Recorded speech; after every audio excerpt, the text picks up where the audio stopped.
ನೋಡಿ ಹೆಸರು ವಿಜಯನಗರೇಶ್ವರಿ ದೇವಾಲಯ. ನೀವೆಲ್ಲೂ ಕೇಳಿಲ್ಲ. ವಿಜಯನಗರೇಶ್ವರಿ ಅಂತ ಎಲ್ಲಾರು ಕೇಳಿದ್ದೀರಾ ನೀವು? ಚಾನ್ಸೇ ಇಲ್ಲ. ಕಲ್ಕುಣಿ ಗ್ರಾಮ, ಮಳವಳ್ಳಿ ತಾಲೂಕು, ಮಂಡ್ಯ ಜಿಲ್ಲೆಯಲ್ಲಿ ವಿಜಯನಗರೇಶ್ವರಿ ಇದೆ. ದೇವ್ರು ನೋಡಿದ್ರೆ ಕಳೆದೋಗ್ಬಿಡ್ತೀರ. ಅಂತ ಅದ್ಭುತವಾದಂತ ದೇವರು ಇಡೀ ದೇಶದಲ್ಲಿ ನೀವು ಇನ್ನೆಲ್ಲೂ ನೋಡಲಾರದು. ಬನ್ನಿ ತೋರಿಸ್ತೇನೆ.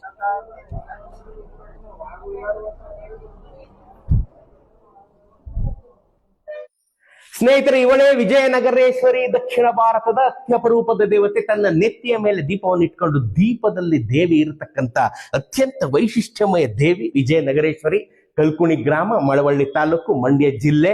ಇಡೀ ದಕ್ಷಿಣ ಭಾರತದಲ್ಲಿ ಎಲ್ಲೇ ಹುಡುಕಿದ್ರು ನೀವು ಇಂಥ ದೇವರನ್ನ ನೀವು ಹಿಂದೆಂದು ಕಾಣಲಾರಿರಿ. ನೆತ್ತಿಯ ಮೇಲಿರ್ತಕ್ಕಂಥ ದೀಪವೇ ದೇವರು.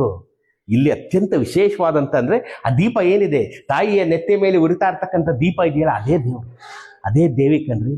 ಅವಳಿಗೆ ಪೂಜೆ.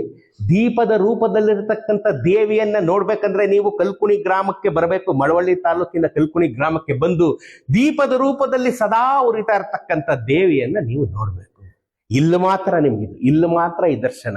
ಈ ದೇವಿ ಕೇಳಿದ ವರವನ್ನ ಕೊಡುವ ದೇವಿಯವಳು. ಕೇಳಿದ ವರ ಕೊಡ್ತಾಳೆ.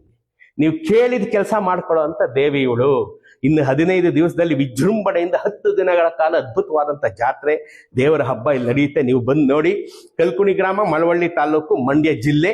ವಿಜಯನಗರೇಶ್ವರಿ ಈ ಹೆಸರನ್ನ ನೀವು ಹಿಂದೆಂದು ಕೇಳಲಾರಿರಿ. ವಿಜಯನಗರೇಶ್ವರಿ ಅಂತ ಇಟ್ಟುಕೊಂಡಿರತಕ್ಕಂಥ ದಕ್ಷಿಣ ಭಾರತದ ಏಕೈಕ ದೇವರು.